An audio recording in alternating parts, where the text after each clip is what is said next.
Malam itu, lampu temaram di ruang keluarga Bima dan Citra menciptakan suasana yang hangat, namun ada sesuatu yang berkecamuk di benak Bima.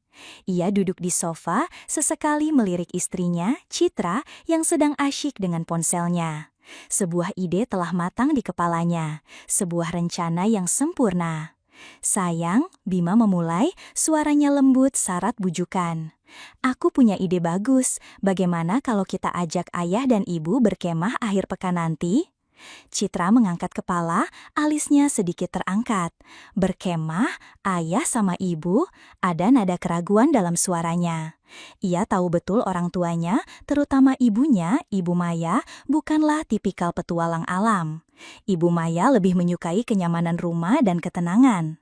Pak Dwi, ayahnya, memang lebih supel, tapi Citra ragu Ibu Maya akan tertarik. Bima mendekat, meraih tangan Citra.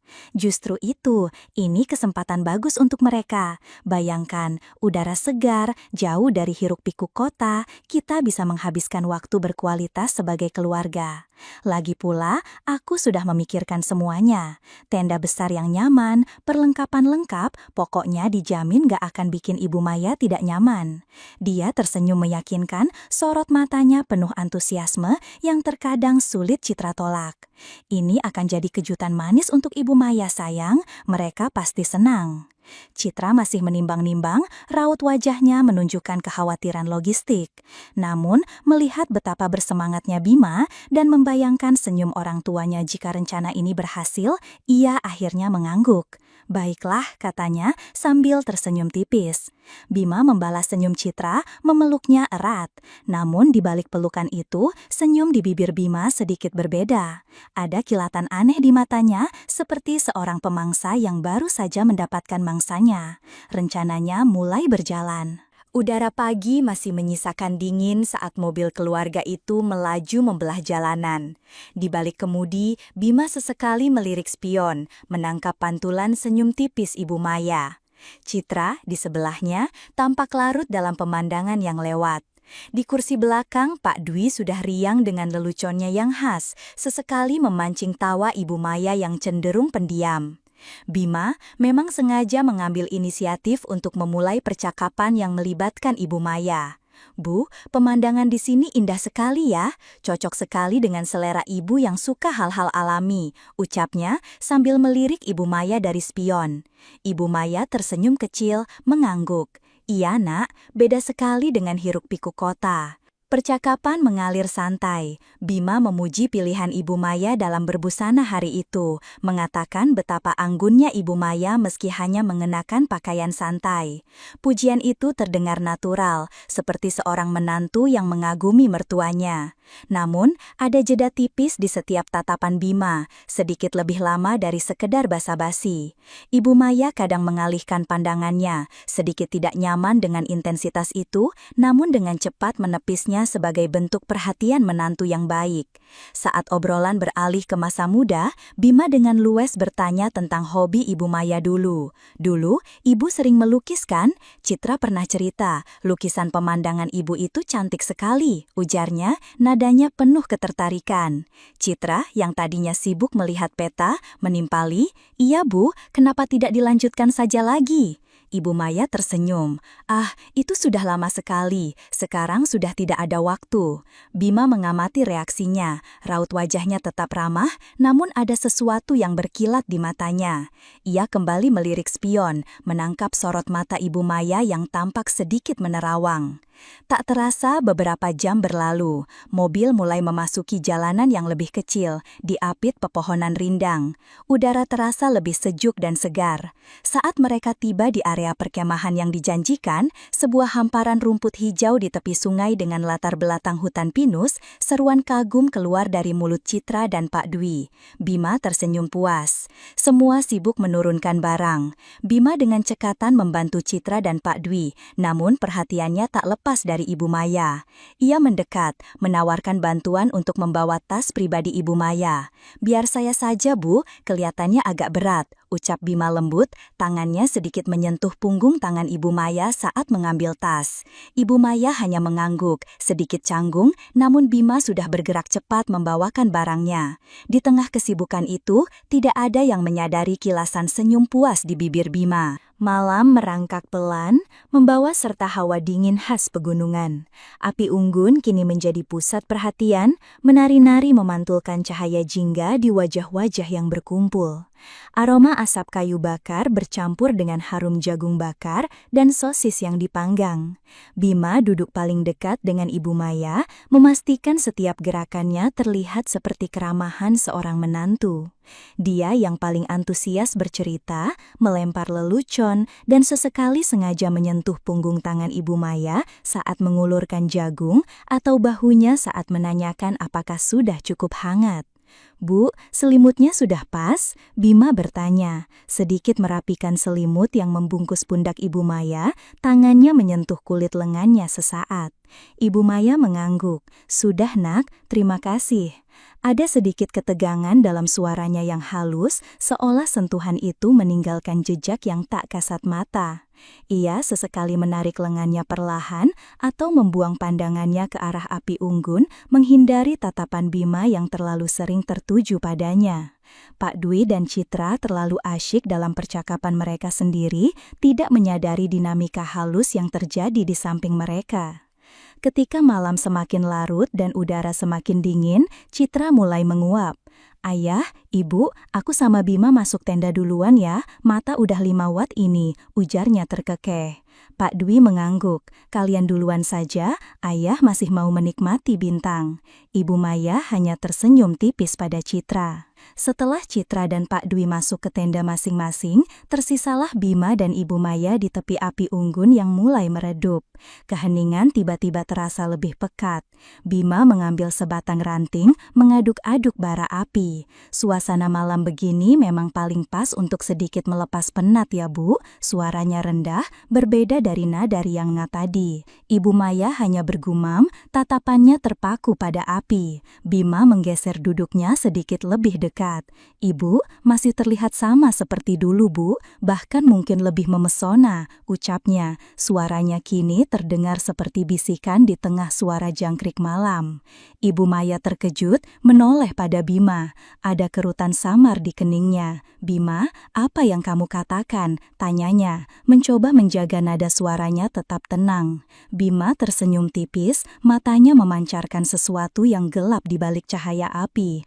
"Hanya jujur, Bu, Ibu punya aura yang sulit dijelaskan. Auranya beda dari wanita lain." Dia mengulurkan tangannya, menyentuh lembut rambut Ibu Maya yang tergerai. Sentuhan itu membuat Ibu Maya tersentak. Dia langsung menjauhkan kepalanya. "Bima, sudah larut. Saya rasa saya harus istirahat," ucapnya. Suaranya sedikit bergetar. Ia mencoba bangkit, namun Bima sudah mencengkram pergelangan tangannya. "Tunggu sebentar, Bu," bisiknya. Suaranya kini lebih mendesak. Ibu Maya menarik tangannya dengan kuat, berhasil lepas dari genggaman Bima. Ia bangkit berdiri, tubuhnya terasa kaku. "Saya lelah, Bima, saya mau istirahat," ulangnya. Suaranya kini tegas, namun ada kepanikan yang berusaha ia sembunyikan. Tanpa menunggu jawaban Bima, Ibu Maya bergegas masuk ke tendanya. Resletingnya tertutup dengan suara tergesa-gesa. Bima hanya memandangi tenda Ibu Maya yang kini gelap. Senyum licik kembali terukir di bibirnya. Dia tidak terburu-buru. Setelah beberapa saat, ia bangkit, memadamkan sisa api unggun dengan sedikit air, lalu masuk ke tendanya sendiri. Citra sudah terlelap, napasnya teratur. Bima berbaring di sampingnya, matanya menatap langit-langit tenda, seringai masih melekat di bibirnya. Pagi menyapa dengan semilir angin sejuk yang membawa aroma embun dan tanah basah. Matahari mulai mengintip dari balik puncak pepohonan, menyebarkan cahaya keemasan. Di luar tenda, Pak Dwi sudah bersemangat. "Citra, ayo nak, kita jelajahi sungai di sana. Pasti banyak ikan," serunya dengan nada ceria. Citra ikut bersemangat, mengangguk setuju. Mereka berdua menghampiri tenda Ibu Maya. "Bu, mau ikut?" tanya Citra. Ibu Maya keluar dari tendanya, wajahnya tampak sedikit pucat. "Kalian duluan saja, Nak. Ibu rasanya kurang enak badan, mungkin masuk angin semalam," jawabnya, suaranya sedikit serak. Ia memegangi keningnya. Mendengar itu, Bima langsung mendekat. "Oh, ibu tidak enak badan. Kalau begitu saya temani saja di sini, Bu. Kalau ibu butuh sesuatu kan?" Tawaran Bima terdengar tulus, penuh perhatian. Citra sempat ragu. "Tidak merepotkan Bima, Bu?" tanyanya. Bima menggeleng cepat. "Sama sekali tidak, sayang. Justru aku senang bisa menjaga ibu mertua. Kalian nikmati saja petualangan kalian." Senyumnya meyakinkan, membuat Citra akhirnya mengangguk. "Ya sudah kalau begitu Bima, tolong jaga ibu ya. Kalau ada apa-apa, telepon saja," pesan Citra sebelum melangkah pergi bersama ayahnya. Tawa mereka berdua mulai menjauh dan hilang di balik rimbunnya hutan. Keheningan seketika menyelimuti area perkemahan yang kini hanya menyisakan Bima dan Ibu Maya. Bima menunggu hingga suara Citra dan Pak Dwi benar-benar lenyap, lalu berbalik menghadap tenda Ibu Maya. Ibu Maya sudah kembali masuk, duduk bersandar di salah satu sisi tenda, matanya terpejam. Bima tanpa permisi membuka resleting tenda Ibu Maya dan masuk. Ibu Maya tersentak, membuka matanya lebar-lebar. "Bima, kenapa kamu masuk?" Suaranya terdengar panik. Bima tidak menjawab. Ia duduk bersimpuh di hadapan Ibu Maya, begitu dekat hingga lutut mereka bersentuhan. Aroma parfum Ibu Maya yang samar-samar tercium membuat Bima semakin liar. "Saya hanya ingin memastikan ibu baik-baik saja, Bu," katanya, suaranya rendah dan begitu intim, jauh dari kesan menantu yang sopan. "Wajah ibu pucat, Bu, cantik sekali, bahkan saat pucat begini." Ibu Maya langsung menarik diri, mencoba menjauh hingga punggungnya menempel di dinding tenda. "Bima, jangan bicara yang aneh-aneh," katanya tegas, mencoba mengusir rasa takut yang mulai merayap. "Saya ingin sendiri, tolong keluar." Namun Bima mengabaikan permintaannya. Matanya menatap tajam ke dalam mata Ibu Maya. "Kenapa harus sendiri, Bu? Bukankah lebih baik ada yang menemani?" Tangannya terulur perlahan meraih tangan Ibu Maya yang gemetar. Ibu Maya mencoba menariknya, namun Bima sudah mencengkeramnya erat. Kekuatannya jauh lebih besar. "Saya tidak bisa menahan diri lagi, Bu," bisik Bima, suaranya serak dan menakutkan. Matanya berkilat memancarkan keinginan yang tak terbendung. "Sejak awal saya melihat ibu, saya jatuh cinta kepada ibu dan ingin memiliki ibu seutuhnya." Ibu Maya mencoba berteriak, namun suaranya tercekat. Bima dengan cepat menutup mulutnya dengan tangan kanannya, sementara tangan kirinya yang bebas menangkup rahang Ibu Maya, memaksa wajah wanita itu mendekat. Ibu Maya meronta, tubuhnya bergetar hebat, air mata mulai menggenang di pelupuk matanya. Ada keputusasaan yang tergambar jelas di wajahnya, namun rontaannya melemah, tenaganya seolah terkuras habis. Bima melihat kepasrahan itu, tangannya yang membekap mulut Ibu Maya perlahan turun digantikan dengan sentuhan lembut di pipi. Tanpa menunggu persetujuan, Bima menunduk mencium bibir Ibu Maya dengan paksa. Ibu Maya memejamkan mata, air mata mengalir deras membasahi pelipisnya. Air mata yang terus mengalir, tatapan kosong yang kini memenuhi matanya yang basah.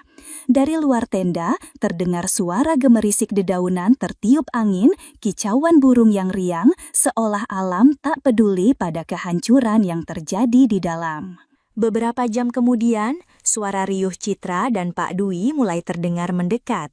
Bima, yang tadinya masih berada di dalam tenda Ibu Maya, dengan cepat merapikan pakaiannya dan memasang ekspresi datar di wajahnya. Ia keluar dari tenda Ibu Maya tepat saat Citra dan Pak Dwi muncul dari balik pepohonan, membawa beberapa ranting kering dan beberapa buah-buahan hutan. "Ibu bagaimana, Bima? Sudah enakan?" tanya Citra, napasnya sedikit terengah-engah setelah berjalan jauh. Bima tersenyum tipis, senyum yang tidak sampai ke matanya. Sudah jauh lebih baik, sayang. Ibu sedang istirahat di dalam. Sepertinya cuma butuh tidur sebentar. Ibu Maya tidak keluar dari tendanya hingga menjelang makan malam. Saat akhirnya ia muncul, wajahnya tampak lelah dan matanya sedikit bengkak, meski ia berusaha menyembunyikannya. Suasana di sekitar api unggun malam itu terasa lebih canggung. Ibu Maya menghindari tatapan Bima sebisa mungkin, sibuk menata makanannya atau sekedar menatap kosong ke arah api. Bima di sisi lain sesekali melirik Ibu Maya dengan senyum tipis yang hanya bisa dimengerti oleh mereka berdua. Senyum itu bukan senyum keramahan, melainkan seringai kemenganan yang disamarkan. Ketika Citra atau Pak Dwi bertanya tentang keadaannya, Ibu Maya hanya menjawab singkat, "Sudah lumayan," atau "Tidak apa-apa." Raut wajahnya tertutup rapat, seolah ada dinding tak kasat mata yang dibangun di sekelilingnya. Ketika semua orang akhirnya masuk ke tenda masing-masing, keheningan kembali merayap di perkemahan. Bima menunggu. Ia menunggu hingga napas Citra terdengar teratur dalam tidurnya. Kemudian, dengan gerakan seringan mungkin, ia membuka resleting tendanya. Ia melangkah tanpa suara, bayangannya memanjang di tanah berumput di bawah cahaya rembulan samar. Tenda Ibu Maya terlihat membisu. Bima membuka resleting tenda itu, masuk ke dalamnya. Ibu Maya tersentak bangun, ada ketakutan, jijik, dan keputusasaan yang bercampur aduk di matanya. Ia tidak berteriak, tidak melawan sekuat tadi, hanya ada bisikan tertahan yang keluar dari bibirnya, seperti hewan yang terjebak. Adegan itu singkat, hanya memperlihatkan bayangan yang bergerak di dinding tenda, diiringi suara-suara kecil yang tertahan. Setelah itu, saat Ibu Maya terbaring hancur, air mata mengalir tanpa henti dari matanya yang kini terlihat kosong. Bima mendekatkan bibirnya ke telinga Ibu Maya. Suaranya berbisik, begitu rendah dan dingin, menusuk hingga ke relung jiwa Ibu Maya. "Jika satu kata pun keluar dari bibirmu, Citra akan hancur, Bu," bisiknya. "Setiap kata bagai jarum es yang menusuk. Dan siapa yang akan percaya padamu? Menantumu sendiri atau anakmu yang begitu mencintainya dan percaya penuh pada suaminya?" Buma menarik diri sedikit, menatap wajah Ibu Maya yang basah oleh air mata. Senyum dingin muncul di bibirnya. "Ingat, Bu, kita berdua yang tahu, dan rahasia ini akan tetap terkubur, aman bersama kita." Ibu Maya hanya bisa memejamkan mata, air matanya semakin deras. Kata-kata Bima bagai belenggu yang mengikatnya, membuatnya terperangkap dalam ketakutan dan rasa malu yang tak terhingga. Bima beranjak dari tenda itu, kembali ke tendanya sendiri. Ia berbaring di samping Citra, yang masih terlelap dalam ketidaktahuan. Di luar, suara jangkrik malam terdengar semakin nyaring, seolah meratapi kehancuran yang tak terlihat. Pagi terakhir di perkemahan terasa berbeda. Udara sejuk masih menusuk, namun suasana yang sebelumnya ceria kini diselimuti lapisan ketegangan tak terlihat. Mereka semua sibuk membereskan tenda dan mengemasi barang. Citra dan Pak Dwi tampak seperti biasa, sesekali bercanda dan mengeluh tentang nyamuk. Tapi antara Bima dan Ibu Maya ada jurang tak kasat mata yang memisahkan mereka. Mereka tidak bertukar pandang secara langsung. Jika harus berkomunikasi, mereka akan melakukannya melalui Citra atau Pak Dwi. "Bu, tasnya sudah siap?" tanya Citra, lalu Bima akan mengambil alih. "Biar saya bawakan, sayang."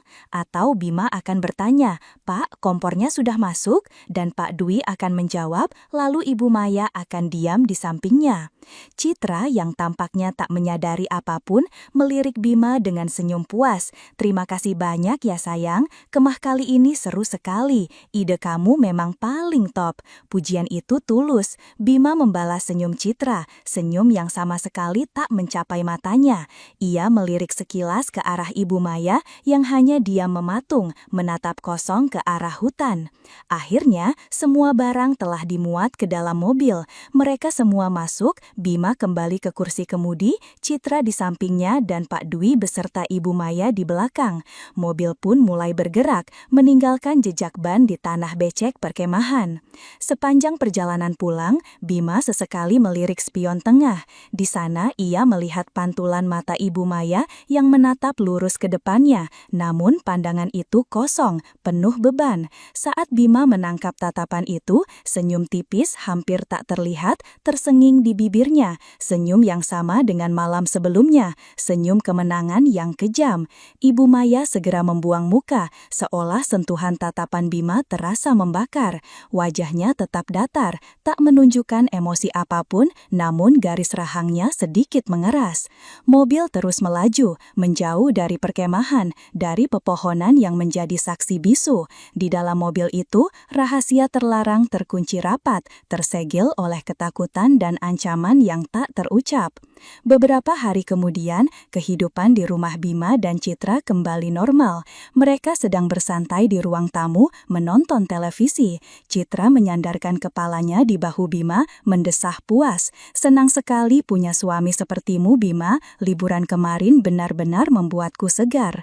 Bima memeluk Citra, mengusap lembut rambutnya. Namun pandangannya tak sengaja jatuh pada sebuah figura foto di meja samping.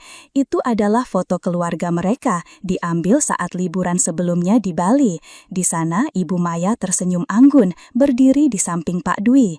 Sebuah senyum kecil muncul di bibir Bima, senyum yang sama persis seperti saat ia melaju pulang dari perkemahan. Senyum itu dingin, misterius, dan penuh rahasia.